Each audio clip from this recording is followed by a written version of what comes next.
Well, amid all the uncertainty over Ukraine right now, President Trump and the First Lady are on their way to Rome at this hour, joining other world leaders for the funeral of Pope Francis. The president spoke to reporters just before taking off, saying that he's hopeful on reaching deals on both trade and the war in Ukraine. Take a listen.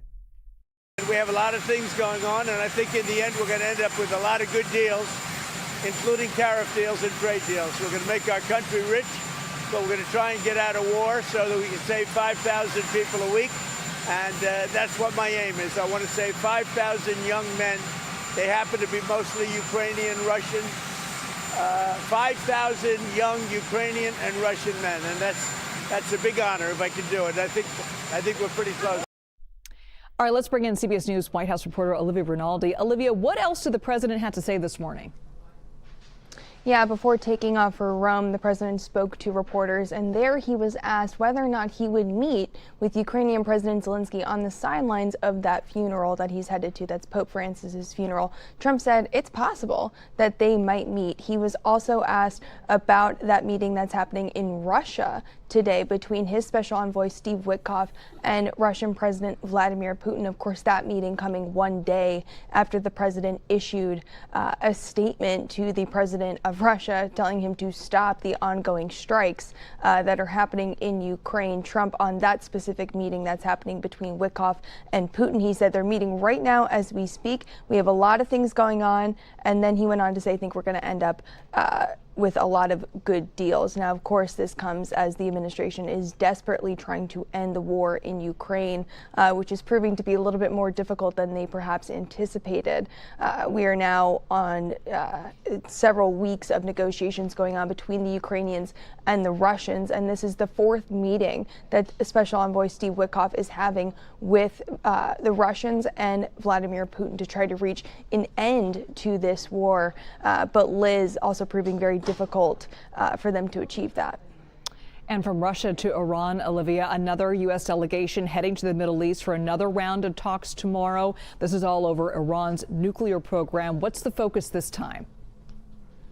Yeah, Steve Witkoff saying certainly very busy in this administration. He is also heading to Oman for those conversations, just the latest in negotiations around Iran's nuclear program, which people have been saying is very, very close to enriching enough uranium that they would be able to make a nuclear weapon. So because of that, the U.S. has really ramped up talks with the Iranians and their delegations. We're now moving into the phase of these talks where they're having expert level people as a part of these conversations so that they can really get into the nitty gritty of how much they're enriching, what that actually looks like, and the U.S. taking a certain role in this to make sure that they are not getting to the point where they can make a nuclear weapon. We did also hear from the president specifically on this before he left. He told reporters the situation with Iran is going well. He also thinks they're going to make a deal there, again, keeping Witkoff very busy.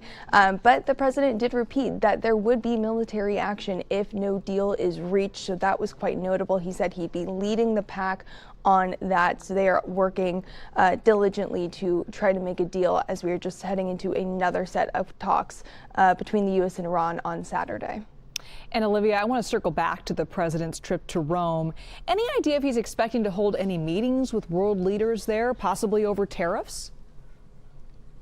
You know, there are conversations about whether or not he's going to have bilateral meetings. We have not been given a readout yet, but we do know that over 130 heads of states, including kings, including prime ministers, will be there. It will be some of the first time that a lot of these world leaders are seeing Trump face to face since the tariffs were put in place. That was that broad 10% tariff that was put on all countries. And of course, he has singled out China to really ramp up the tariffs against them. But it's the first time he's coming face to face with a lot of these world leaders. We have not been given a readout just yet of who he is meeting with, but there are some bilateral meetings that are expected to happen on the sidelines of Pope Francis's funeral.